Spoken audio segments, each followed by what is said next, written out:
Olá, meu irmão e minha irmã, louvado seja nosso Senhor Jesus Cristo, para sempre seja louvado. Eu me chamo Peterson, sou natural da cidade de Vila Velha, no estado do Espírito Santo, mas atualmente eu moro em Belo Horizonte e lá atuo como agente de pastoral do Centro Universitário Faminas Belo Horizonte, que é um centro universitário especializado na área médica. E é um prazer estar aqui nesse devocional diário para ajudá-los a rezar a liturgia de hoje. Nós que estamos na 31ª semana do tempo comum. E na primeira leitura de hoje, São Paulo aos Filipenses, ele apresenta dois caminhos para aqueles que querem seguir a Jesus. No primeiro momento, ele diz que aqueles que querem seguir a Jesus muitas vezes se apresentam como inimigos da cruz, porque estão cheios de si mesmos, né? Ou como ele disse, tem um Deus dentro do ventre.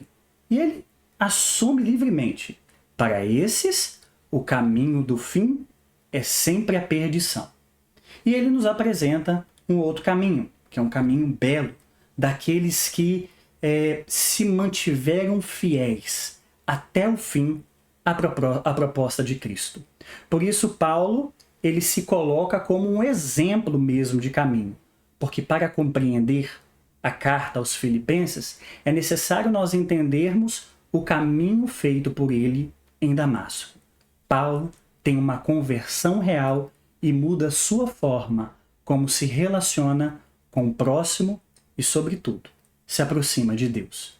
Por isso, Paulo nos apresenta esse caminho que é um caminho bonito de sermos cristãos católicos fiéis ao verdadeiro Deus, aquilo que ele nos aponta como os valores, como aquilo que é ideal para a nossa vida. E que nós nos afastemos dos nossos desejos, dos desejos terrenos que tantas vezes fazem parte de nossas vidas e nos atrapalham neste caminho rumo à eternidade, rumo aos céus. E já no Evangelho de hoje, de São Lucas, nós vemos Jesus contando essa parábola, onde o rico dispensa o administrador pelas coisas que ele tem feito. O administrador, então, preocupado com o seu futuro, busca aqueles que são devedores do homem rico e pede para eles fazerem uma falcatrua. É dizer, vocês estão devendo quanto de trigo? Eles diziam 100. Ele falou, então você escreve na nota 80. E assim ele vai fazendo. Hein? No final, o homem rico elogia a atitude do administrador. Aqui, meus irmãos, nós não podemos confundir, viu? O administrador, ele está errado, ele é corrupto. E aquilo que o homem rico faz não é elogiar o seu modo de ser corrupto, agindo de forma errada. O que ele faz é dispensá-lo. A sua atitude, ela é firme. O que ele elogia aqui é a sua esperteza. Ele age com esperteza. Por isso, meus irmãos, é importante que nós, enquanto cristãos, também sejamos espertos para as coisas de Deus. Ser cristão não é assinar um diploma de ser bobo, não.